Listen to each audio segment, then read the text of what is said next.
কিয়ামতের দিন যখন আল্লাহ আমাদের সন্তানদেরকে বলবেন, যাও, তুমি তো দুনিয়াতে কোরআন শেখো নাই, তুমি তো কোরআনের বিধান অনুযায়ী চলতে পারো নাই, আজকে তুমি জাহান্নামের মধ্যে চলে যাও। ওই আদরের সন্তান আমাদের নামে ওই দিন অভিযোগ করবে। কি অভিযোগ করবে?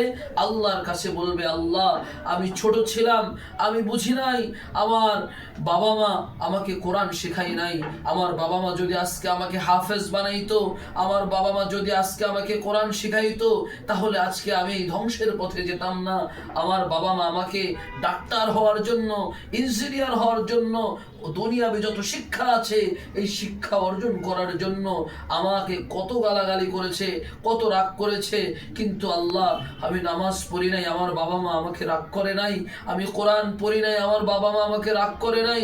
আমার বাবা মা আমাকে কোরআন শিক্ষার ব্যাপারে কোনো রকম পদক্ষেপে নেয় নাই। সুতরাং আল্লাহ, যদি আমাকে জাহান্নামে দিতে হয়, আমার বাবা মাকে আগে জাহান্নামে দাও, তারপরে আমাকে জাহান্নামে দাও। এই কথা বলার পর আল্লাহ ওই বাবা মাকে জাহান্নামে নিক্ষিপ্ত করবেন, ধিক্কার জানাবেন, তারপরে ওই সন্তানকেও জাহান্নামে দিবেন। এজন্য বাবা, পায়ে ধরে বলি, এখনই সময় সন্তানকে আদর্শবান সন্তান বানাতে, একজন দিনদার বানাতে, আল্লাহর প্রিয় বানাতে। কোরআনের শিক্ষা আজ থেকেই শুরু করান।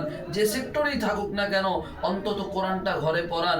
কিছু হাদিস মাসালা মাসাইলের চর্চা ঘরের মধ্যে করেন।